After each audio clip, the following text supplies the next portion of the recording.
اعوذ باللہ من الشیطان الرجیم بسم اللہ الرحمن الرحیم۔ اس کے بعد یہ دو رکوع جو ہیں یہ بہت اہم ہیں، جیسا کہ میں نے عرض کیا تھا۔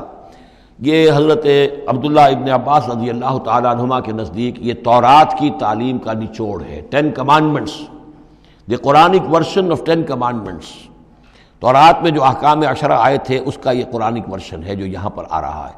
اس کا خلاصہ ہم پہلے پڑھ چکے ہیں سورہ انعام کے آخری حصے میں، یہاں ذرا وہی باتیں ہیں کہ ذرا تفصیل سے آئی ہیں۔ وَقَضَىٰ رَبُّكَ أَلَّا تَعْبُدُوا إِلَّا إِيَّاهُ، تیرے رب نے فیصلہ کر دیا ہے کہ نہیں پوجو گے سوائے اس کے کسی کو۔ وَبِالْوَالِدَيْنِ إِحْسَانًا، اور اللہ کے اور والدین کے ساتھ احسان، نیک سلوک۔ یہ چوتھا مقام آ گیا جہاں کہ اللہ، تیسرا مقام آیا ہے، چوتھا مقام سورہ لقمان میں آئے گا، اللہ کے حقوق کے فوراً بعد والدین کے حقوق۔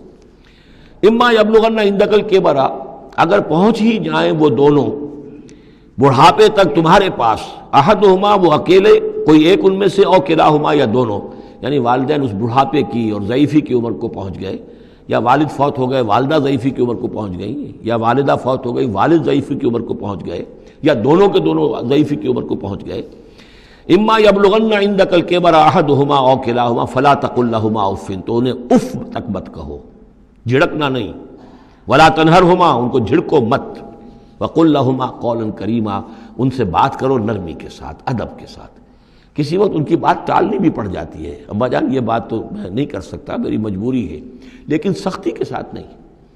ایسی بات نہ ہو کہ جس سے ان کا دل دکھے کہ آج یہ میرے سامنے سینہ تان کر بات کر رہا ہے، کل یہی تھا وہ جو چھوٹا چھوٹا سا لپٹتا تھا میری ٹانگوں میں آ کر، اور وہ یہی ہے جسے میں گود میں لیے پھرتا تھا۔ یہ دل دکھے نہ۔ وَاخْفِضْ لَهُمَا جَنَاحَ الذُّلِّ مِنَ الرَّحْمَةِ، یہ آگے جو میں نے کہا تھا والدین کے لیے بھی اپنے بازوؤں کو، کندھوں کو عاجزی کے ساتھ ان کے سامنے جھکا کر رکھو، سینہ تان کر بات نہ ہو ان سے، بات جب بھی ہو معلوم ہو کہ جھکے ہوئے ہیں، ان کا ادب کر رہے ہیں۔ وَقُلْ رَبِّ ارْحَمْهُمَا كَمَا رَبَّيَانِي صَغِيرًا، اور دعا کیا کرو کہ اے میرے رب ان پر رحم فرما دونوں پر، جیسے کہ انہوں نے ہمیں پالا، مجھے پالا جبکہ میں چھوٹا سا تھا، میں تو سب سے زیادہ ضعیف تھا، کمزور تھا، میرے لیے غذا کا، میرے آرام کا، مجھے تکلیف ہو تو تڑپتے یہ تھے، تو اے پروردگار اب ان کے احسانات کا میں کیا بدلہ چکا سکتا ہوں؟ میں تجھ ہی سے درخواست کرتا ہوں کہ جو کچھ احسانات انہوں نے مجھ پر کیے ہیں تو ان کو، ان کے طفیل، تو ان کی خطائیں بخش دے اور ان پر رحم فرما۔ وَقُلْ رَبِّ ارْحَمْهُمَا كَمَا رَبَّيَانِي صَغِيرًا ربکم عالم بما فی نفوسکم، تمہارا رب واقف ہے خوب جو کچھ تمہارے دلوں میں ہوتا ہے۔ ان تکونوا صالحین فإنہ کان للأوابین غفورا، اگر تم واقعی نیک ہوگے تو یقیناً اللہ تعالیٰ تم میں سے جو واقعی اللہ کی طرف رجوع کرنے والے ان کے لیے غفور ہے۔ اس میں اشارہ ہے کسی وقت بوڑھے والدین، جیسے کہ ہم پڑھ آئے کہ لا یعلم من بعد علم شیئا، وہ کبھی بچوں کی سی آتیں نوت کر آتی ہیں، پھر کبھی وہ ایسی باتیں کہتے ہیں کہ جو نہیں کی جا سکتی، کہیں روکنا بھی پڑتا ہے، ٹوکنا بھی پڑتا ہے، لیکن یہ کہ اگر مجبوراً کہیں ایسی بات کرو اور کرو ادب کے ساتھ، سختی نہ ہو، تو پھر یہ کہ اللہ تعالیٰ جانتا ہے تمہاری نیت کو، کہ تم اگر اپنے والدین کی یہ بات نہیں مان پا رہے ہو، تمہاری مجبوری ہے، وہ تم جانتے ہو، اللہ تعالیٰ کے علم میں ہے، تو اللہ غفور اور رحیم ہے۔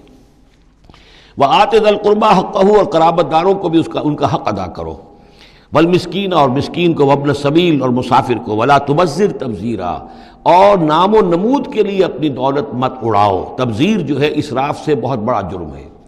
اسراف یہ ہے کہ ضرورت میں ضرورت سے زائد خرچ کیا جائے۔ کھانا آپ کی ضرورت ہے، وہ کھانا ایک سالن روٹی سے بھی آپ کی غذا پوری ہو سکتی ہے، لیکن 4 کھانے، یہ اسراف ہے۔ کپڑا آپ کی ضرورت ہے لیکن وارڈروبس کی وارڈروب بھری ہوئی ہیں کپڑوں سے، یہ اسراف ہے۔ جتنے آپ کے لیے لازم ہے، ضروری ہے، وہ رکھیے۔ اور تبذیر یہ ہے کہ بلا ضرورت خرچ کرنا، صرف نام و نمود کے لیے، اپنی دولت کی نمائش کے لیے، شادیوں پر خرچ ہو رہا ہے اور کس قدر ہو رہا ہے، دھوم دھڑکتا ہے، کوئی اس کی ضرورت نہیں ہے، یہ ہے تبذیر۔ ولا تبذر تبذیرا، اپنی دولت کو نام و نمود کے لیے مت اڑاؤ۔ ان المبذرین کانوا اخوان الشیاطین، یقیناً یہ مبذرین جو ہیں، یہ فضول خرچی کرنے والے، بیکار دولت اڑانے والے، اپنی دولت کی نمائش کے لیے، یہ شیطانوں کے بھائی ہیں۔ یہ کیوں ہے؟ یہ بات جب میری سمجھ میں آئی تھی تو بہت قرآن مجید کے ایک اعجاز کا ایک پہلو مجھ پر منکشف ہوا تھا کہ وہ جو آیت ہم پڑھ چکے سورہ مائدہ میں، شیطان کیا چاہتا ہے؟ انما یرید الشیطان ان یوقع بینکم العداوۃ والبغضاء فی الخمر والمیسر، شیطان یہ چاہتا ہے کہ تمہارے مابین دشمنی پیدا کرے، بغض پیدا کر دے شراب اور جوئے کے ذریعے سے۔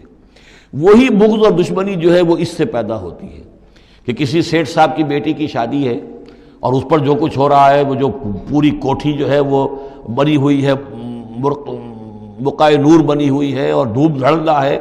اچھا اسی سیٹھ صاحب کا کوئی شوفر بھی ہوگا، کوئی پہرے دار ہوگا، کوئی مالی ہوگا، کوئی اس کا خانسامہ ہوگا، اس کی بچی شاید بوڑھی ہو رہی ہو، اس کے ہاتھ پیلے نہیں ہو رہے ہیں، کیا ہوگا اس کے دل میں؟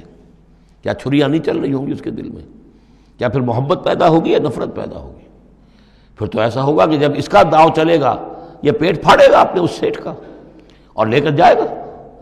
یہ ہے وہ دشمنی ڈالنے والی بات، تبذیر جو ہے، جس سے کہ دشمنی پیدا ہوتی، طبقاتی شعور پیدا ہوتا ہے.